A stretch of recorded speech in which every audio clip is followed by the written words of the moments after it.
There are still some Oklahomans who have not had their power restored since last week's rare October ice storm. And the loss of trees has been both heartbreaking and a key contributor to downed power lines throughout central Oklahoma. But the cleanup is now well underway, and it is a massive undertaking that's going to take months to complete. And there are several rules homeowners must follow to make sure their storm debris is removed. And as Steve Shaw reports, the rules vary from town to town. Oklahoma Baptist Disaster Relief volunteers had just returned from helping Louisiana communities recover from multiple hurricanes when nearly 2 weeks ago a devastating ice storm cut a large swath from down in Lawton all the way up to Enid. In Choctaw, huge limbs from trees Carl and Linda Brown planted in front of their home 35 years ago also came crashing to the ground. Crackling and popping, and you just looked out and wanted to cry. The Browns know something about loss. Their 25-year-old daughter, Dana, was in charge of the daycare center at the Murrah Federal Building in downtown Oklahoma City on April 19, 1995. Her 2.5-year-old son, Anthony Christopher Cooper, would also die in the blast. This setback is much easier to take when Oklahoma Baptist Disaster Relief has your back. They are servants. They have a true heart for service. And, that's what we're supposed to be about in this world. Well, right now we have team members in Pawhuska, Tonkawa, Ponca City, Enid, Oklahoma City, and Anadarko right now. Oklahoma Baptist Disaster Relief Director Don Williams says they'll be clearing ice storm debris through Thanksgiving.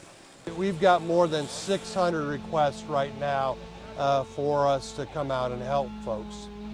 Across I-35 from McBride Orthopedic near Britton Road. I did put 2 applications of product in. Matt Murphy has owned Morgan Murphy's hair salon in Oklahoma City for 19 years. He says the ice storm not only butchered his trees, he lost power for 6 days, and he's still angry with OG&E. The transparency and communication just wasn't there. And it forced Matt to cut his client's hair anywhere he could. It was a hard time. I imagine it's hard on everyone, everywhere, no matter what your story. It was not easy. But I just want going forward, OG&E to be able to give us some guidelines for the businesses, what we can expect the next 24 hours, next 48 hours. I don't think that's unreasonable. I know you guys got to be slammed. It's a crazy time. Oklahoma City Utilities Department spokesperson Jennifer McClintock says tens of thousands of trees are down, which is staggering, even for a city that stretches across 621 square miles. Of course, what made it so much worse is that it happened so early when all of the trees still had leaves on them. And so that just added a lot of extra weight, and that's what caused a lot of these limbs to fall and a lot of these trees to go right down. McClintock says the city asks homeowners to cut trees up into pieces 10 feet or smaller and stack them next to the curb. Also, keep all of the trees and limbs separate from your regular bulky waste pile. So if you still have to set out appliances or carpeting or furniture, things that you would normally put out as part of your big trash day, keep those 2 piles separate. And we won't pick up limbs and debris if you are coming up on your regular bulky waste day. Homeowners are also directed to keep those wood piles away from mailboxes, gas and water meters, fire hydrants, and try to keep the sidewalks clear. Also, Oklahoma City just finalized 4 drop-off sites where homeowners can dump ice storm debris. As soon as we have a plan in place, we'll certainly communicate that.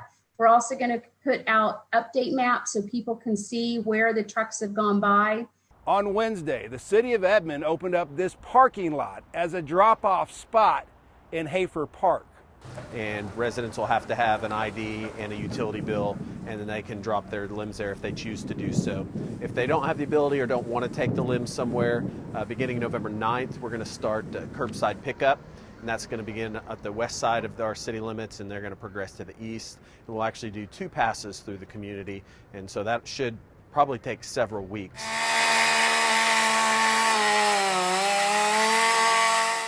By then, the Southern Baptist work in Choctaw will probably be done, but not before they carved out an undeniable sign of hope where a mighty tree once stood. Yes, they are quite the blessing, not just to us, but to so many other people. Steve Shaw, the Oklahoma News Report. Steve, thank you very much. And a reminder to folks living in Edmond, if you're leaving tree debris at the curb, make sure you have it cut up into piles that are 6 feet or shorter.